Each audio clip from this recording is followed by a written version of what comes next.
Azərbaycana qarşı hibrid müharibənin əsas elementlərindən olan informasiya təxribatına start verilib. Birbaşa ölkə rəhbərliyinin hədəf seçildiyi info təxribatlara daha öncə də cəhdlər edilmiş. 2017-ci ildən etibarən Avropada fəaliyyət göstərən söyüş müxalifəti tərəfindən başlanılmışdı. Bütün əxlaq normalarını alt-üst edən söyüş müxalifətinin missiyasını hazırda Emin və Mehman Hüseynov qardaşları davam etdirir. Lakin birincilərdən fərqli olaraq daha geniş miqyasda. Bunun iki texniki səbəbi var. Hüseynov qardaşları süni intellektdən və müasir texnologiyalardan geniş şəkildə istifadə etməklə dezinformasiya kampaniyası aparır. Onların arxasında Azərbaycana qarşı maraqları uzlaşan müxtəlif tərəflərin birləşdiyi qüvvə var. Hüseynov qardaşlarının xarici qüvvələrə bağlı olduğu hələ 2014-cü ildə Eminin İsveçrə səfirliyində gizlənməsi və bu ölkənin rəsmiləri tərəfindən ölkədən çıxarılması zamanı isbat olunmuşdu.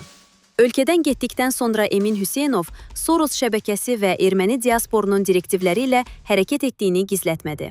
Onun Avropanın müxtəlif strukturlarında Soros və erməni lobbisinə bağlı siyasətçilərin Azərbaycana qarşı qəbul edilən qərarlarında, slash qətnamələrində aktiv iştirakı. 2020-ci il Vətən müharibəsi zamanı ordumuzla bağlı ermənilərin xeyrinə dezinformasiyalar yayması, müharibədən sonra Qarabağdakı separatçılara dəstək məqsədi ilə rəsmi Bakı erməniləri blokadada saxlayır tipli təbliğat aparması da belə fəaliyyətinin nümunələrindəndir. Mehman Hüseynov isə ölkədə olduğu müddətdə qardaşının tapşırıqlarına əsasən sororçular və erməni diasporunun Azərbaycana qarşı kampaniyaları üçün arqumentlər toplamaqla məşğul olub. Bu kontekstdə Hüseynov qardaşlarının Azərbaycana qarşı start verdikləri informasiya təxribatının arxasında Soros şəbəkəsi və erməni diasporunun dayandığını görmək, anlamaq üçün eyniyə ehtiyac yoxdur. Emin və Mehman Hüseynov bu prosesdə yalnız icraçı olan piyadalardır. İnformasiya təxribatı niyə indi aktivləşdirildi? Sualının cavabları da bunu deməyə əsas verir. Birincisi, Hüseynov qardaşlarının peşqası olduğu Soros şəbəkəsinin beynəlxalq müstəvidə çətin vəziyyətə düşməsidir.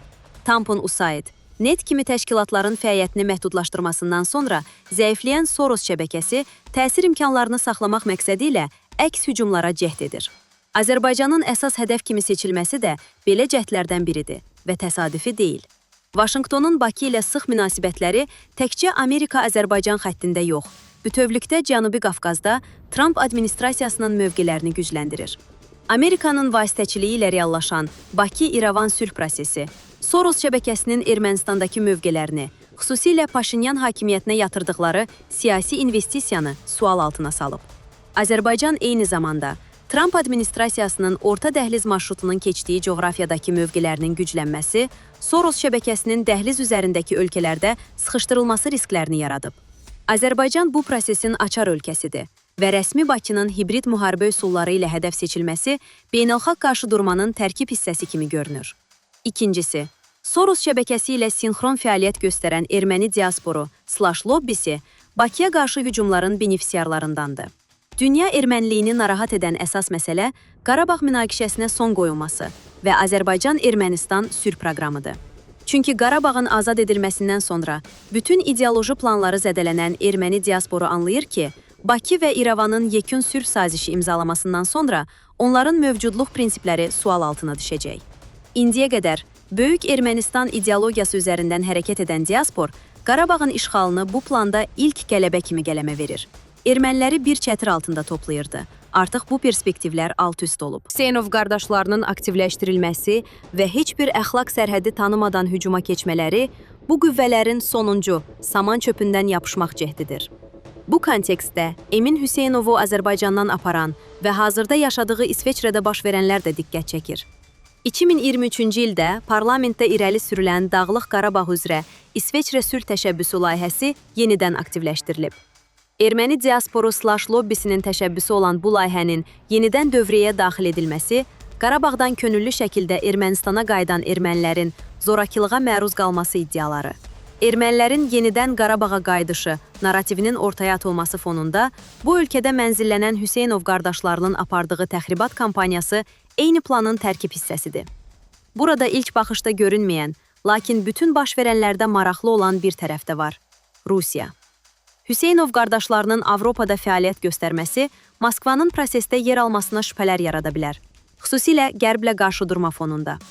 Hərçənd detallar diqqətdən yayınmır və 3 amil Hüseynov qardaşlarının təxribat kampaniyasında Rusiyanın da mövcudluğunu deməyə əsas verir. A. Mediada. Hüseynov qardaşlarının kampaniyasının Rusiyanın Azərbaycana qarşı hibrid hücumlarının tərkib hissəsi olduğu haqqında məlumatlar yayılıb. Hətta bu cehdin uğursuz olduğunu anlayan Moskvanın Rusiyada yaşayan tanınmış Azərbaycanlı ailənin prosesə daxil edilməsi planının olduğu deyilir. B. Mehman Hüseynovun şübhə oyandıran etirafı var. O bildirir: lazımi informasiyaları mənə ötürüblər. Bunun kim olduğu maraqlı deyil. İstər Ramiz Mehdiyev olsun, istər Rusiya kəşfiyyatı. Hətta iddia edir ki, bu informasiyaların alınması üçün bəzi keçmiş iş adamlarının dəstəyindən istifadə edib. Onu da etiraf edir ki, informasiyanın ötürülməsi zamanı yazışma rus dilində aparılıb. Bu etiraf diqqəti Rusiyanın üzərinə yönəldir. C. Azərbaycana qarşı terror xarakterli informasiya təxribatının aparılmasında Rusiyanın Soros şəbəkəsi və erməni diasporu/lobbisi ilə maraqları tamamilə uzlaşır. Regionda yaranan yeni realllıqlar, xüsusilə rəsmi Bakının həyata keçirdiyi siyasət, Rusiyanın əsrlərdir davam edən Cənubi Qafqaz strategiyasını məhv edib. Proseslərin ardıcıllığına nəzər yetirdikdə də, Moskvanın bölgədən tamamilə uzaqlaşması şərtlərinin yetişdiyini görəmək olur. Qarabağ münaqişəsinin həlli və erməni separatizminin məhv edilməsi Rusiyanın Cənubi Qafqaz strategiyasında istifadə etdiyi əsas kartını sıradan çıxardı. Hərçənd Kreml ümidlərini itirməmişdi və 3 faktor üzərindən regionda mövcudluğunu qoruyacağını düşünürdü. 1. Bakı-İrəvan xəttində sülh prosesinin moderatorluğunu etmək. 2. Zəngəzur dəhlizində iştirak etmək imkanı. 3. Azərbaycan daxilindəki 5-ci kolonun mövcudluğunu davam etdirməsi. Lakin ötən ilin avqustunda Vaşinqtonda əldə olunan razılaşmalar Moskva üçün soyuq duş effekti yaratdı. Azərbaycan və Ermənistan Amerikanın iştirakı ilə sülh sazişi parafladı. Ukrayna bataqlığına gömülmüş. Moskva Vaşinqton qarşısında geri çəkilmək məcburiyyətində qaldı. Bakı və İrəvan Zəngəzur dəhlizini Trump layihəsi kimi razılaşdırdı və Amerika dəhlizin əsas təminatçısına çevrildi. Ramiz Mehdiyevin çevriliş planının ifşa edilməsi ilə 5-ci kolonun bütün resursları, hakimiyyət daxilində və siyasi müxalifətdəki uzantıları meydandan təmizləndi. Bu mənzərə Rusiyanın Cənubi Qafqazda qurduğu 200 illik strategiyasının çöküşüdür. Moskva reallıqla barışmaq istəmir. Xüsusilə Azalın təyyarəsinin vurulmasından etibarən Bakıya qarşı başlanan təzyiq, kiberhücumlar, informasiya kampaniyaları, ekspert cəmiyyəsi və media üzərindən edilən təhdidlərin səbəbi də budur.